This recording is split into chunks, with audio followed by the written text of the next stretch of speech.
subax wanaagsan saaxiibayaal meel kastoo aad joogtaan waa subaxnimo isniina taariikhduna waxay ku beegan tahay 14 Juun sanadka 2021 saaki oo subaxnimo isniina saaxiibayaal qodobada ugu waaweyn wararkan waxaa qayb ka kolay gaadiid oo ku dhow ilaa 100 kamid ah gaadiidka dagaalka iyo wafdu hogaaminayo taliyihii hore ee booliiska General Sadiq John oo maanta ku wajahan magaalada Cadaado haddaba muxuu yahay qorshaha gaarka ee Sadiq John oo gaaraya Cadaado iyo xogo ku saabsan ayaa idin soo gudbin doona deegaanka oo asal ahaan uu ka soo jeedo Sadiq farmaajo waxa uu qaaday laba tallaabo oo mid ugu jawaabaya caruurta ku maqan waalidiinta caruurta waalidiinta kaga maqan wadanka Eritrea maxay tahay labada tallaabo uu qaaday farmaajo xasan sheekh maxamuud waxa uu ka hadlay sababta keenaysa in Kenya duqeymo xooggan ay ka geysto gobolkaas Gadow saddex arin ayuu ku soo koobay xasan sheekh duqeymaha isdaba joogga ee Kenya ay ka wado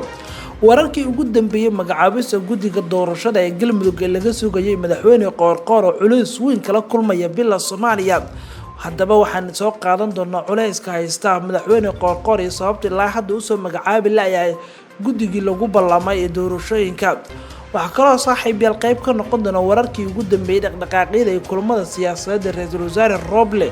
uu ka wado magaalada Muqdisho ee kulamo xalay oo la qaatay xubnaha mucaaradka iyo Ethiopia oo shaacisay in ay xaaladda halis ay sii galayso gobolka Tigreega waxay sabeesha caalamka ku eedeysay in halkaasi hub qarsoodi ay gelinayaan qodobadaas kuba kale muhiim ayaan ku soo qaadan doonaa wararkeena qayb ka noqo saaxiibada ku xiran channelkeena subscribe inoo dhig balaalkana taabo say kugu soo dhaxaan macluumaadka warbixinada gaarka ee halkan aan ku baahino soo dhawaada General Sadiq John taliyihii hore ee booliiska gobolka Banaadir ayaa lagu wadaa inuu gaaro magaalada Cadaado ee caasimadda Galmudug xogo gaar ah oo helay channelkan ayaa xaqiijinaya in ku dhow ilaa 20 kamid ah gaadiidka dagaalka oo General Sadiq John wato ayaa ku wajahan magaalada Cadaado jarnaalka ayaa aslaan ka soo jeeda Cadaado waana deegaanka ku dhashay kuna matalaya dowladda federaalka ujeedka ugu weyn ee General Sadiq John oo gaaray Cadaado ayaa la sheegay inay tahay inuu doonayo in halkaas uu ka soo saaro xildhibaano badan oo saaxiibadiisa sidoo kale madaxweyne qoorqoor lagu cadaadinayo in ninkan hadda u magacaabo xil hasay oo qayb ka xilalka ugu muhiimsan amaanka si uu u shaqeeyo in xildhibaano badan oo saaxiibadiisa gaaraan xubnaha mucaaradka inuu soo saaro qorshaha Sadiq John uu ku tagayo Cadaado oo deegaanku ka soo jeeda ayaa la sheegay inay tahay mid maalmahan bay socotay markuu gaaro magaalada Cadaado ayaa la sheegay inuu kaga sii gudbi doono magaalada Dhuusamareeb oo halka saldhig u ah maamulka galmudug uu ku jiro dhinaca kale isla wararka galmudug saaxiibayaal haddii aan ku sii soconno wararkii ugu dambeeyay magacaabista guddiga doorashooyinka ayaan soo qaadan doonaa ee galmudug madaxweynaha galmudug Axmed Cabdi Kaari Qoorqoor ayaa la filayaa in saacadaha soo socda uu soo magacaabo guddigii doorashada ee laga sugayay xaqiisa isagoo cadaadis xooggan wajahaya dowlad goboleedka galmudug ayaa noqonaysa maamulkii ugu dambeeyay oo soo gudbi waaya bedelka xubnihii guddiga doorashada ee cabashada laga muujiyay iyadoo horey u soo gudbiyeen heer federaal iyo heer dowlad goboleed hase yeeshee qayb kamid ah cabasho laga keenay oo lagu celiyay galmudug ayaa ilaa hadda madaxweyne qoorqoor wali uu soo magacaabin sida channelkan uu sheegayso xubno ka tirsan madaxtooyada galmudug madaxweyne qoorqoor ayaa kama dambeys qaatay maanta oo isniina in xafiiska ra'iisul wasaaraha ay u gudbin doonaan xubnaha laga sugayo kuwaas oo dhan ilaa 5 xubnood xubnaha qoorqoor u gudbin doona ra'iisul wasaaraha ayaa noqon doona bedelka xubnihii cabashada laga keenay ee ku jira guddiga doorashada ee labada aqal magacaabista oo madaxweynaha dowlad goboleedka galmudug uu sameyn doono ayaa meesha ka saari doonta daahin dheeraad ah oo ku timaada hanaanka doorashada sida channelkan uu sheegay saraakiil kamid ah xafiiska ra'iisul wasaaraha waa hadii maanta oo Isniina uu soo gudbiyo liiskaasi ra'iisul wasaaraha ayaa wareegto rasmi ah ku soo magacaabi doona guddiga doorashooyinka heer dowlad goboleed iyo heer federaal kuwaas oo howshooda hore ka bilaabi doona xakameynta iyo sameynta fulinta dhammaan qodobadii lagu heshiiyay waxayna imaanaysaa arintan kadib markii ra'iisul wasaare Roble cadaadis horle uu ku sameynayo maamul goboleedyada si dhaqsi ay u soo gudbin lahaayeen xubnaha doorashada si loo dardargeliyo ra'iisul wasaare Roble ayaa toddobaadkan dhaqaale weydiistay wakiilada beesha caalamka waxaase lagu falceliyay in marka uu sameyn dhaqdhaqaaq muuqda oo lagu fulinayo heshiiskii doorasho ee la gaaray wakiilada beesha caalamka ayaana u sheegay ra'iisul wasaaraha inaan wax dhaqaale la bixin doonin ilaa inta laga arkayo dhaqdhaqaaqyo muuqda oo lagu fulinayo heshiiskii doorasho ee muqdisho lagu gaaray taasoo ra-iisul wasaaruhu u arko caqabad weyn hase yeeshee hadda ku cadaadinayo maamulka galmudug oo maamulka kaliya ay dhiman xubnaha bedelka loo taagay inay soo gudbiyaan wax ka yar 24 saac ugu dambeeya xog culus oo aan helnay ayaa waxaan ku ogaanay in farmaajo uu qaaday 2 tallaabo oo mid uu kaga jawaabaya caruurta waalidiinta wali kaga maqan wadankaasi Eritrea warar lagu kalsoonaan karo oo helay channelkan ayaa sheegay in madaxweynaha waqtigu uu ka dhamaaday ee Soomaaliya Maxamed Cabdullaahi Farmaajo ka fikiraya inuu qaado tallaabo mid si dhow uga jawaabayo arrimaha la xiriira dhalinyarada ku maqan wadankaasi Eritrea dhalinyaradan ayaa dalka ka maqan in ka badan 2 sano waxaana dhawaan xoogeysay wararka sheegaya in ay ka qayb galeen dagaalka Tigreega ee dalkaasi Ethiopia inkastoo dowladda Soomaaliya ay warkaas ay been abuur ku tilmaamtay wararkan helin ayaa sheegay in villa Soomaaliya wado qorsho ay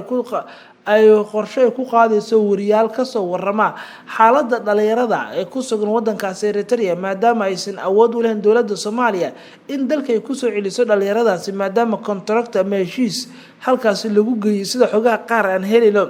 tallaabada kale laga fikiraya ayaa ah in madaxweynaha Soomaaliya uu qorsheynayo inuu tago wadankaasi Eritrea isla markaana uu la soo kulmo dhalinyaradaasi isla markaana wax badan uu ka soo qabto cabashada iyo waliba cabashada ay ka muujinayeen waalidiinta socdaalkaas waxa raaci doona wariyaal kamid ah madaxtooyada Soomaaliya dowladda Soomaaliya waxa lagu eedeeyaa in lacagtii lagu tababarayay dhalinyaradaasi inaysan bixin oo dhalinyarada loo haysto ee lacago badan oo tababarka ah hadda ma jirto cisiisa dhalinyaradaasi lacag haddaba maxay ku nool yihiin waxa sidaas yiri sarkaal kamid ah madaxtooyada oo si hoose xogta la wadaagay balse waxa ka go'an dowladda Soomaaliya inay wariyaal taageersan dowladda iyo kuwa madaxtooyada ka tirsan isla markaana Farmaajo tago halkaas ayuu yiri sarkaalkan oo ka tirsan xafiiska Farmaajo xogtan xalay u nala wadaagay Khamiistii Jimcihii ayaa waxa magaalada Muqdisho ka bilowday barnaamijyo looga soo horjeedo madaxweynaha waqtigu ka dhamaaday Farmaajo oo ay dhigayeen qaar ka mid ah waalidiinta Soomaaliyeed ay kaga maqeen caruurtooda wadankaasi Eritrea sidoo kale waxaa jira guddi waalidiin ka socda oo la sheegay in dacwad ka dhanaa Farmaajo ay u gudbiyeen xildhibaano iyo siyaasiyiin ku matala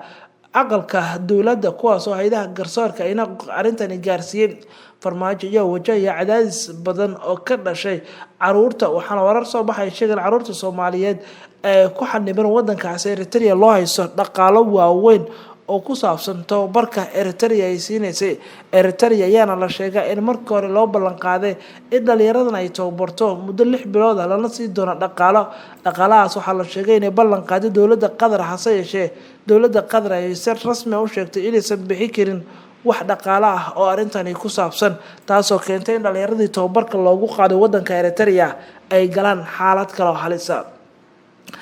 Xasan Sheekh Maxamuud waxa uu ka hadlay sababta keentay in duqeymaha Kenya ay ku xooganaadaan gobolkaasi Gado madaxweynihii hore ee Soomaaliya Xasan Sheekh Maxamuud ayaa si faahfaahsan kaga hadlay sababta Kenya ay duqeymaha ciidamada Kenya ay duqeymada dabajooga kaga wadaan gobolkaasi Gado ciidamada Kenya ee Soomaaliya jooga waxay qayb ka yihiin howlgalka ciidamada AMISOM ee Soomaaliya Xasan Sheekh Maxamuud ayaa duqeynta Kenya kaga hadlay dood si online ah kaga qayb galayay warbaahinta Garowe online oo ay ka qayb galayeen ku dhawaad ilaa qof ay ku jiraan madax hore saraakiil kuwa hadda xilal haya iyo aqoon-yahano Soomaaliyeed asagoo ka jawaabay su'aalo kaga yimid ka qaybgalayaasha kuna saabsan duqeymaha ugu dambeeyay ee dadka rayidka ay ku dhinteen ee lagu eedeeyay ciidamada Kenya ayuu Xasan Sheekh hadalkiisa u yiri arintani waa arin sii socon karta ilaa inta xal waara laga helayo Xasan Sheekh ayaa sheegay inaysan jirin sabab loogu cudur daari karo duqeymaha Kenya ay ka fulinayso Soomaaliya balse wuxuu tilmaamay inay jiraan xasrado xun oo siyaasadeed oo laga dhex raadinayo taasoo sheegay iyadoo aan xal laga gaarin hagaajinta xiisadda siyaasadeed ee labada dal ay isnaanintan wax xal aan laga gaari karin horey waan uga hadlay haddana waan ka hadlinaa laakiin waan cambaareynaa kaliya xal kuma imaanaya duqeymaha Gado waxa keenay waa siyaasad xumada siyaasadaha hadii la hagaajiyo xaalku uu fiicnaanaya ayuu yiri Xasan Sheekh diyaaradaha dagaalka ciidamada Kenya ayaa saddexdii bishan duqeymo ka dhacay deegaanka Ceel Cali ee gobolka Sogadu waxay ku dileen dad shacab oo isku qoysa kuwaas oo ahaa hooyo iyo caruur ay dhashay waxaana falkaas aad u cambaariyay dowladda Soomaaliya oo ku dhawaaqday in ciidamada Kenya ay wax duqeymaha ka geysan karin Soomaaliya dowladda Soomaaliya ayaa duqeyntaasi kadib sheegtay in Midowga Afrika ay u gudbisay dacwad karina ciidamada Kenya ay ku sugan Soomaaliya balse ilaa hadda ma muuqato cid ka falcelisay dacwadda Soomaaliya dowladda Kenya iyo Soomaaliya ayaa ku heshiiyay in dib loo soo celiyo xiriirka dhanka diblomaasiyadda oo go'aana bilihii ugu dambeeyay waxaana la filayaa in dib loo furo safaaradaha labada dowladood ee Muqdisho iyo Nairobi si ay u wada shaqeeyaan waagaag saaxiibayaal warbixinadan ayaa ugu waaweynaa wararkeena subaxnimo maanta oo Siniina wanaaganta